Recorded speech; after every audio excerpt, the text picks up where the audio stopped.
What if, almost 2 centuries before Columbus crossed the Atlantic, an African emperor looked west and asked a dangerous question: what lies beyond the ocean? What if one of the richest empires in the medieval world sent ships into the Atlantic? Not for war, not for conquest, but for discovery. What if a ruler of Mali gave up his throne, gathered a fleet, sailed west from Africa, and vanished? What if the mystery of that voyage still divides historians today? This is a story often told about Abubakari II.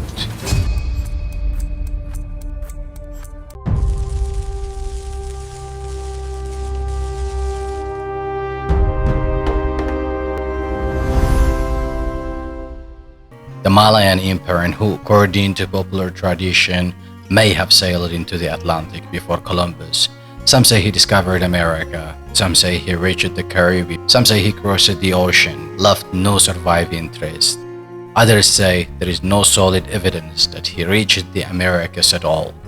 So what is the truth? The honest answer is complicated. There is a historical account of a ruler before Mansa Musa sending fleets westward into the Atlantic. The account comes from the Arab historian Al-Umari, who recorded what Mansa Musa reportedly told people in Cairo after his famous pilgrimage in 1324. However, Al-Umari's version does not name the ruler, and historians debate whether this should be identified as Abubakar II or another ruler, possibly Mansa Muhammad ibn Qul. That means we must be careful. The voyage is not pure fantasy. There is a medieval source behind it, but the claim that Abubakari II definitely discovered America is not proven. There is no confirmed Malayan settlements in the Americas, no widely accepted archaeological evidence, no clear American records of Malayan arrival, no surviving Malayan logbook, no return account from the fleet itself. What we have is a powerful story. Story of ambition, a story of curiosity, a story of an African empire looking outward, a story that challenged the idea that oceanic exploration belonged only to Europeans, but also a story that must be separated from exaggeration, because African history does not need false certainty to be great. The Mali Empire was already one of the greatest civilizations of the medieval world. Mansa Musa's pilgrimage alone shocked the economies and imaginations of the Islamic world. Timbuktu became a center of learning. Gold from Mali traveled across continents. African merchants, scholars, rulers, and navigators moved through global networks. So the real question is not only did Abubakari II discover America? The deeper question is, why does this story matter? Matters because it reminds us that Africans also wandered, Africans also explored, Africans also built ships, Africans also asked what lay beyond the horizon. And perhaps at some moment in the early 14th century, a Malayan ruler looked west across the Atlantic and chose mystery over the throne. This is a story of a Malayan fleet that sailed west. The Malayan Empire at its heights. Before we can understand the Atlantic voyage, we must understand Mali. The Mali Empire was one of the greatest powers of medieval Africa. It rose in the 13th century after the decline of Ghana and became famous for its wealth, trade networks, royal authority, and control over gold-producing regions. Its founder, Sundiata Keita, became legendary after defeating the Soso ruler Sumanguru at the Battle of Kirina around 1235. From that foundation, Mali expanded into a vast empire stretching across parts of present-day Mali, Guinea, Senegal, Mauritania, Gambia, and beyond. Mali was not isolated. It was connected to North Africa, Egypt, the Mediterranean, and the wider Islamic world through trans-Saharan trade. Gold moved north, salt moved south. Books, textiles, horses, copper, leather, and ideas traveled across the desert. Muslim scholars, merchants, and diplomats passed through Malayan cities. The Niger River served as an inland highway connecting people, goods, and political power. This was a world of movement, and movement creates imagination. A society that trades across deserts can Also imagine crossing water. A society that knows caravans can also know boats. A society that controls river systems can also wonder about oceans. The Mali Empire had walls enough to attempt extraordinary projects. It had access to timber, craftsmen, river navigation, and Atlantic-facing regions through its western connections. It also had rulers whose authority was great enough to mobilize people and resources. So when later tradition speaks of Malayan rulers sending ships westwards, the idea is not absurd. Mali was rich. Mali was ambitious. Mali was connected. Mali was curious. That distinction will matter through this history. But plausibility is not proof. That distinction will matter throughout this story. Mansa Musa and the story told in Cairo. The source of the famous Atlantic voyage story comes through Mansa Musa. In 1324, Mansa Musa traveled on pilgrimage to Mecca. His journey became one of the most famous royal pilgrimages in world history. He passed through Cairo with an enormous outrage and so much gold that letter writers claimed his spending affected the value of gold in Egypt. Boston University's African Studies Center includes a historical account describing how Musa's gifts and spending in Cairo were so generous that the value of gold fell there for a time. During his stay in Cairo, Musa impressed scholars and officials. One of the letter writers who preserved information about Musa was Al-Umari, a 14th century Arab historian and administrator. Al-Umari recorded a remarkable story. According to his account, Mansa Musa explained how he came to the throne. He said that the ruler before him did not believe it was impossible to reach the far side of the ocean, so he sent out a fleet of ships. Only one returned. The captain of that returning ship said that the fleet had reached a powerful current or river in the sea, and the other ships had gone. The ruler was not satisfied, so he prepared a much larger fleet and led it himself. He appointed Musa as deputy in his absence. Then he sailed west into the Atlantic. He never returned. Musa then becoming a king. This is the core of the story. It's brief, it's dramatic, it's mysterious. But notice what it does and does not say. It does say that Musa's predecessors attempted Atlantic exploration. It does say that the first expedition returned with a strange report. It does say that a second, larger expedition sailed west under the ruler himself. It does say that the ruler disappeared. It does not say he reached America. It does not give the ruler's personal name. It does not describe the ships in technical detail. It does not provide a route. It does not mention settlements or contact with people across the ocean. This is why historians remain cautious. The story is real at the recorded medieval account, but the conclusion that the fleet reached the Americas goes beyond the source. Who was the mysterious predecessor? Modern popular history often identifies the voyager as Abubakari II, also written as Abu Bakr II or Abubakari II. But the identification is not simple. Al-Umari account does not name the ruler. It only says that the voyager was Mansa Musa's predecessor. Later historical reconstruction has tried to identify who that predecessor was. Some traditions and modern writers call him Abubakari II. However, Ibn Khaldun, another important medieval historian, identified Mansa Musa's predecessor as Mahmud ibn Qu, also called Mansa Muhammad. Because of this, some historians argue that the ruler who sailed west may have been Mansa Muhammad rather than ruler named Abubakari II. This matters because names shape memory. Abubakari II has become the famous name. It is cinematic. It sounds royal. It gives the mystery a face. But from a strict historical perspective, the name is uncertain. So in this narration, we can use the popular name Abubakari II. We must be honest. The medieval account speaks of Mansa Musa's predecessor. The exact identity of the predecessor is debated. The historical person may not have been named Abubakari II. This does not destroy the story. It makes it more precise. History is often built from fragments. Sometimes We know the event better than the name. Sometimes the name survives in tradition while the archive remains uncertain. In this case, the voyage story survives through Mansa Musa's reported words. The voyager himself remains partly hidden. A king at the edge of history, a ruler facing the Atlantic, a name swallowed by uncertainty. Why would a Malayan ruler attempt such a voyage? The first answer is curiosity.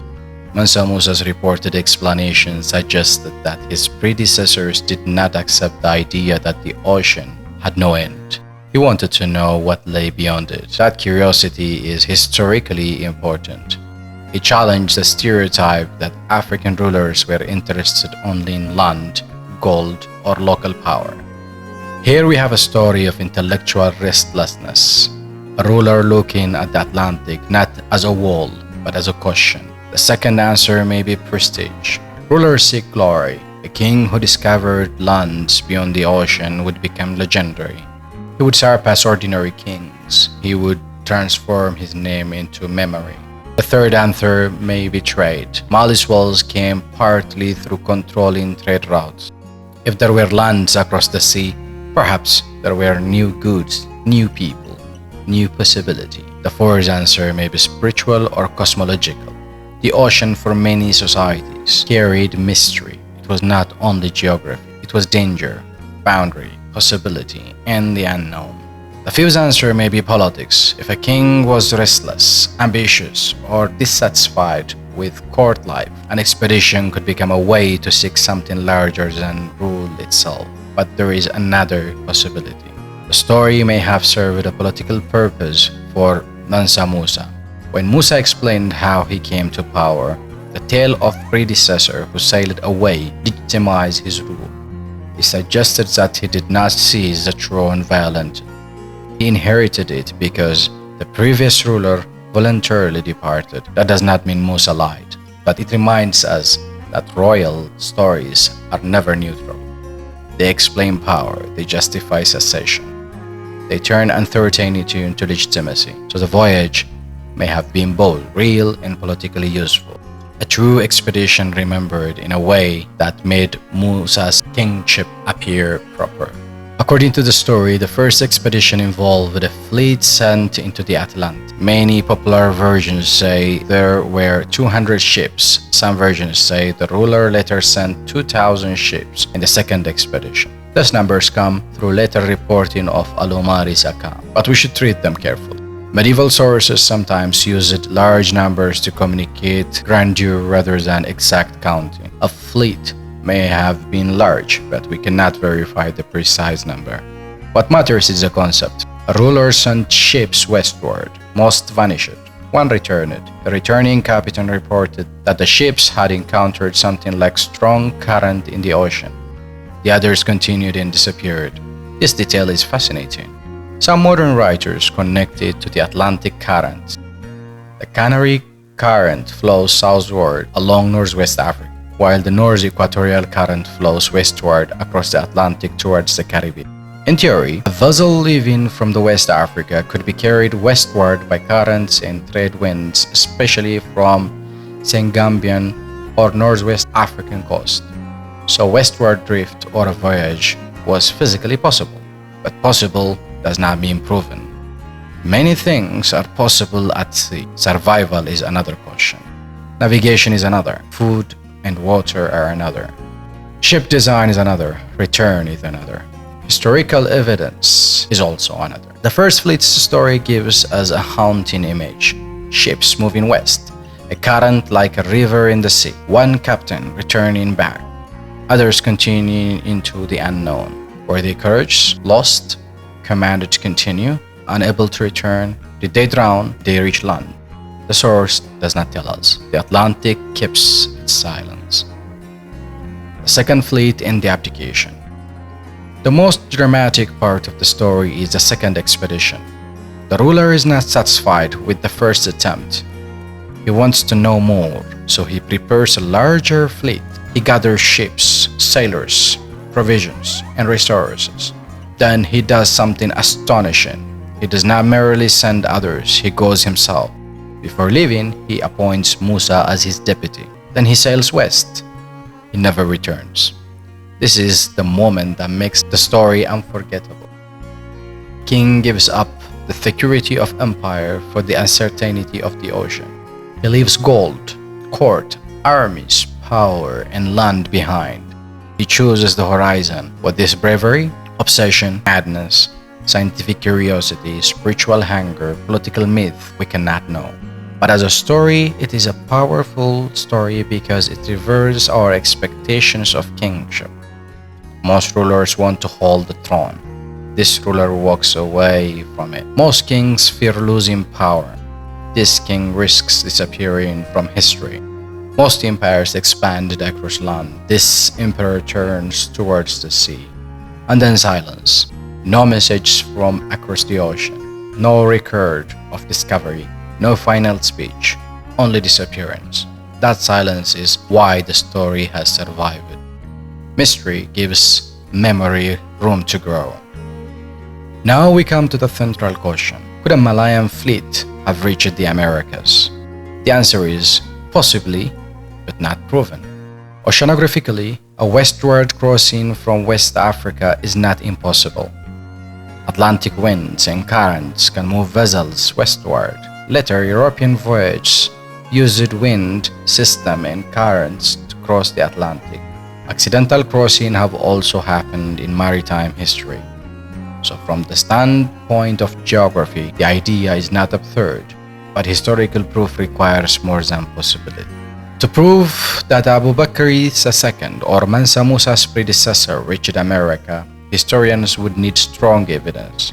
For example, Malayan artifact found in secure pre-Columbian archaeological context in the Americas, or clear written records from the Americas describing African arrival before Columbus, genetic, botanical, linguistic, or material evidence that specialists widely accept, reliable records from Mali or the Islamic world describing contact with land across the Atlantic. At present, that level of evidence does not exist. The strongest historical source tells us that the voyage was attempted, not that America was reached. The best summary is that Al-Umari preserved Mansa Musa's account of an Atlantic expedition by his predecessor, but the account is only known medieval source and does not mention arrival in the Americas. This is the responsible conclusion. A Malayan Atlantic expedition may have happened. It may even have gone further west than most medieval African voyages known to historians. But the claim that it discovered America remains unproven. This does not make the story worthless. It makes it a mystery. And mysteries can still matter if we tell them honestly. The problem with discovered America. The phrase discovered America is itself a problem. America did not need to be discovered. Indigenous people had lived there for thousands of years.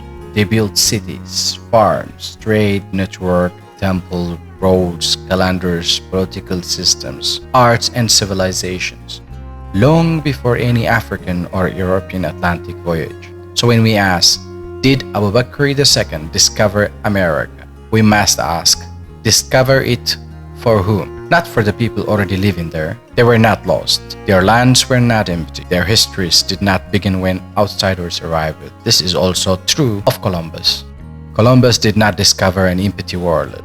He made contact between Europe and the Americas in a way that led to conquest, colonization, disease, enslavement, and massive destructions for indigenous people. If a Malayan fleet reached the Americas before Columbus, it would be better to say, did Malayans cross the Atlantic before Columbus? Did they make contact with the Americas? Did an African fleet reach the western side of the ocean? That framing is more accurate. It avoids repeating the colonial language of discovery because the Americas were already known by the people who lived there. The real historical question is not who discovered America. The question is whether there was a pre-Columbian contact between West Africa and Americas. From Abubakari II, that remains unproven. Why has this story become so popular? Because it is powerful. It challenges Eurocentric history. For centuries, the story of Atlantic exploration was told as if Europeans alone had curiosity, ships, courage, and global imagination. Portugal explored, Spain explored, Columbus crossed it, Europe discovered, Europe connected the world. That version of history pushed Africans into the background. It made Africa appear passive. It made Africans objects of exploration rather than explorers. The story of Abubakari II reverses that image. It presents an African emperor as curious, daring, and oceanic. It says Africans also look outward, Africans also sail, Africans also imagine the unknown. For people of African descent, especially in the diaspora, this story can feel like historical recovery. It offers pride. It offers possibility. It offers an image of African initiative before European conquest. But there is danger here too. When a story becomes emotionally important, people may defend it beyond the evidence. They may treat doubt as betrayal. They may treat caution as Eurocentrism. They may say, if Europeans could cross, why not Africans? That question is fair, but historians do not reject the claim because Africans were incapable. They question it because the evidence is limited. There is a difference. To say, we cannot prove this happened is not the same as saying Africans could not have done it. African capability is not in doubt. The evidence is. The distinction protects the dignity of African history, because real pride does not need weak proof. African navigation and the Atlantic world. The Abubakari story also reminds us to take African maritime history seriously. Too often African history is imagined as inland, kingdoms, caravans, deserts, savannas, forests. But Africa also has long coastlines, rivers, lakes, fishing tradition, coastal trade, island networks, Indian Ocean sailors, Red Sea merchants, Swahili city-states, Nile navigation, Niger river transport. Africans were not strangers to water. In West Africa, communities navigated rivers and coastal waters long before European arrival. Boats moved people, goods, fish, salt, rice, and ideas. The Mali Empire was connected strongly to the Niger River system. Even if its heartland was inland, it had access to western regions and trading networks that could connect to the Atlantic. So the idea of Malayan-sponsored ships is plausible in broader terms, but crossing the Atlantic required a different scale of maritime challenge. Open ocean sailing is not the same as river navigation. Transatlantic voyage requires long-distance provisioning, navigation, storm survival, hull durability, and the ability to manage morale and direction over weeks or months. Could a wealthy empire attempt it? Yes. Could it fail? Very easily. Could some ships reach land accidentally or intentionally? Possibly. Can we prove that they did? Not accurately. This balance matters. It let us respect the African maritime capability without inventing certainty. What if they did reach land? Let us imagine carefully, not as fact, as possibility. If the Malayan fleet did reach the Americas, what might have happened? They may have landed in the Caribbean or northern South America, depending on currents and winds. They would have encountered indigenous peoples with their own language, customs, agriculture, politics, and spiritual world. Communication would have been difficult. The Malayans might have been exhausted, hungry, sick, or disoriented. Their ships may have been damaged. They may not have had the means to return. They may have been absorbed into the local communities. They may have died. They may have left little material trace. This is why a real contact event could be hard to prove. A small group of survivors might not leave evidence recognizable centuries later. But again, possibility is not proof. Some popular writers claim that African influences can be seen in indigenous American art, place names, or cultural features. These claims are controversial and often rejected by mainstream scholars because the evidence is weak, ambiguous, or based on visual resemblance rather than secure archaeological context. Historical proof requires discipline. Face on a statue that looks African to modern eyes is not enough. A word that sounds similar is not enough. A legend interpreted loosely is not enough. We need a strong evidence. Without it, the honest conclusion remains maybe, but unproven. Why historians are cautious? Historians are cautious about Abubakari II for several reasons. First, the main source is brief. Al-Umari's account gives us a story, but not enough details to confirm the destination. Second, the account is second-hand. Al-Umari recorded what Mansa Musa reportedly said. This does not make it false, but it means we're not reading the voyager's own record. Third, the ruler's name is uncertain. Popular tradition says Abubakari II, but the source itself does not name him. Fourth, there is no confirmed archaeological evidence in the Americas. Fifth, there is no known Malayan return account describing America. Sixth, medieval and early modern historical accounts often contain exaggerations, especially around kings, numbers, and wonders. Seventh, the story may have political meaning related to Mansa Musa's succession. None of these points disproves the voyage, but together they make the discovered America claim too strong. Good history must distinguish between three levels: what is recorded, what is plausible, what is proven. Recorded, Mansa Musa's predecessor reportedly sent fleets westward and disappeared. Plausible, a Malayan-sponsored Atlantic expedition could have been attempted. Possible, some ships may have crossed the Atlantic. Proven, that they reached and meaningfully contacted the Americas. The last one is not proven. That is the careful position. Mali's greatness does not depend on America. One of the most important things to say is this: Mali's greatness does not depend on whether Abubakari II reached America. The Mali Empire was already great. It does not need to be attached to American discovery to matter. It controlled some of the richest gold-producing regions of the medieval world. It shaped trans-Saharan trade. It produced rulers known across the world. It supported cities of learning. It connected West Africa to global intellectual and commercial networks. Mansa Musa became one of the most famous rulers in the medieval history. Timbuktu and other cities became centers of scholarship and manuscript culture. Mali's wealth influenced economies far beyond West Africa. These achievements were documented. They are not speculation. So we must be careful not to make African greatness depend on beating Europe to something Europe later claimed. Africa is not great because it may have reached America before Columbus. Africa is great because African societies built complex civilizations on their own terms. The Abubakari story is fascinating, but Mali does not need it as proof of civilization. Mali already proves itself. The king who chose the unknown. Whether or not the fleet reached America, the story of the king who sailed west remains meaningful. It gives us an image rarely associated with medieval African history in popular imagination. An African ruler driven by curiosity about the unknown. He's not only guarding gold, not only commanding arms, not only receiving tribute, he's asking a question. What is beyond the sea?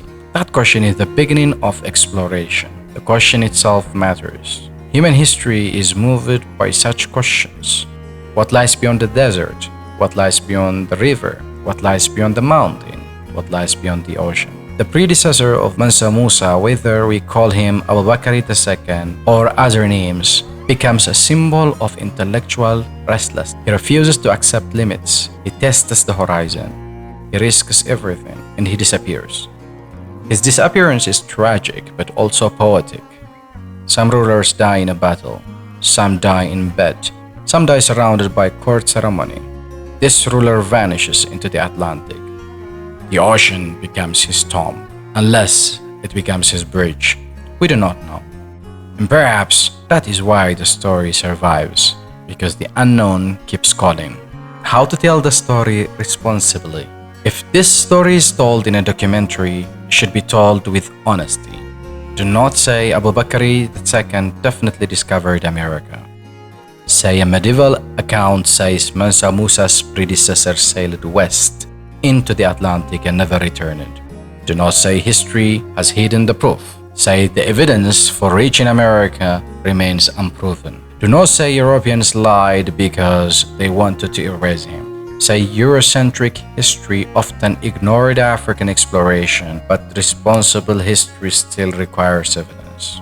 We should not say African pride depends on this voyage. We should say the story reveals African curiosity and ambition, even if the final destination remains unknown.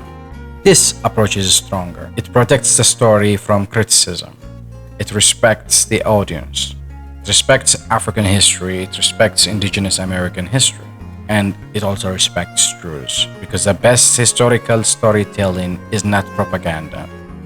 It is disciplined imagination. It lets mystery breathe without pretending mystery is proof. The Atlantic as a memory. The Atlantic is often remembered through the tragedy of the slave trade, and rightly so. For millions of Africans, the Atlantic became a route of forced exile, suffering, and death. But before the Atlantic became the ocean of the slave ships, it may also have been an ocean of curiosity, fishing, coastal trade, and exploration. The Abubakari II's story allows us to imagine the Atlantic before the Middle Passage becomes its dominant African memory. An African king looking west, not as captive, but as explorer. African ships moving not under European command, but under African initiative. African sailors facing the unknown before the age of European Atlantic Empire. Even if the fleet failed, the attempt itself matters. Failure is also a history. A failed voyage can still reveal ambition. Lost fleet can still reveal imagination. A vanished king can still reveal the scale of a civilization's curiosity. This is the emotional power of the story. The Atlantic swallowed the fleet, but it did not swallow the question. What lies beyond? The fleet that sailed into mystery. Did Abubakari II discover America? The honest answer is, we do not know. And based on current evidence, we cannot say that he did. What we can say is this. Medieval Arabic account records that Mansa Musa's predecessors sent ships west into the Atlantic. One expedition reportedly vanished, except for a single returning ship. The ruler then prepared a larger fleet, appointed Musa as deputy, sailed west himself, and never returned. That story is real as a historical account. But the claim that the fleet reached the Americas remains unproven. The ruler's exact name is uncertain. The destination is unknown. The ships left no confirmed traces. The ocean kept its secret. But the story still matters. It matters because it challenges small ideas about African history. It reminds us that medieval Mali was wealthy, ambitious, and connected. It reminds us that African rulers could imagine oceanic exploration. It reminds us that curiosity is not European property. It reminds us that the Atlantic was not only crossed from east to west by Europeans. It may also have been called to Africans before Europe's age of conquest. But the story also teaches humility. Not every beautiful story can be proven. Not every possibility is a fact. Not every mystery should be turned into certainty.